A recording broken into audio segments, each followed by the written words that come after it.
gainean argia badator, ez zekiat nolakoaren harria, urdin, hori, gorri, ez diat herria bere egiazko neurrian hartzen. Gizon xamurra, gizon karillo eske zebilena topatu genduen, bihotz zabalekua, emana, esku zabala, izugarrizko inkontrua izan zen. Beraz, eta hausen duzue, maldizio etikoa nik Gabrieli kantatu nion lehenengo kantua.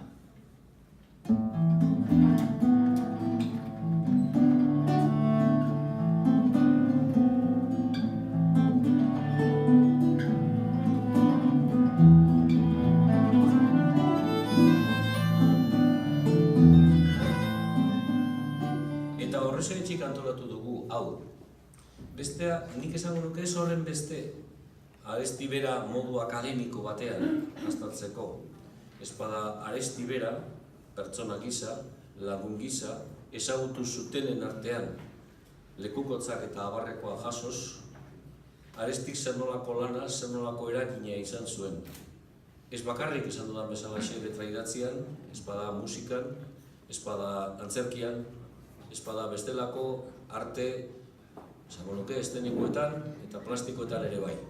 Beraz, ezinezkoa denez, aresti definitzeko balio dezaketen hitz guztiak hona ekartzea, baina hori bai, funtsezkoenak aukeratzen ausartuko gara hala ere.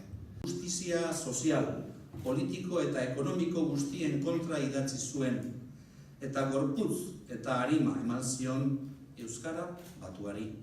Herri bat ikusten dut hiltamugan, bere azkenengo agonia lazkarrian, eta salbazio eske jo dut ate guztietara.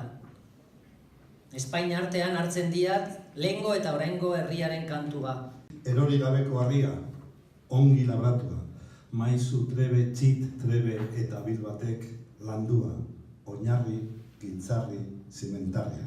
Gabriel Aresti eta Agustin Ibarrola.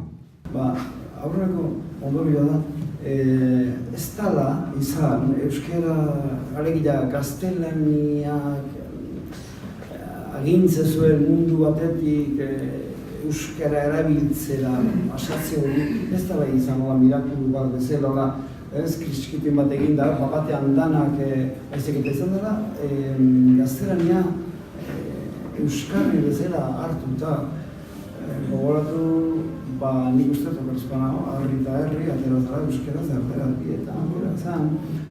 Eztabaida hori ere, Lur Argitaletxera edo eraman zuen Arestik, berarekin batera egin duten zuek lan, 1979an sortu zenuten zuek, Lur Argitaletxea hasiera-hasieratik izan zen Aresti zuekin ez? Bai, zuekin ez, nerekin ez, ni beranduxeago etorri nintzen. 1979an hasi ziren beraiek, hasi ziren, Enrique Villar, ez zan idazlea, baina harri esker argitaratzen genuen, berak zeukan liburuak argitaratzeko baimena, eta berea zan, bere etxe batean bizi zan, eta beko solairuan bulego moduko bat antolatu zuen lurrekoentzat, bere etxean egiten genuen lana, beraz, eta orduan izan ziren Ricardo Arregi, Ramos Izerritoria, Ibon Sarasola eta Aresti eta Enrique Villar. Kantatu dut hotzatan, aldaretan tamaitan, gainera urte desentez eta istilu garaitan. Asmatzen diot zer dagon, jendearen gogo naitan, ta uraxe botako dut, ibili gabe ez baitan.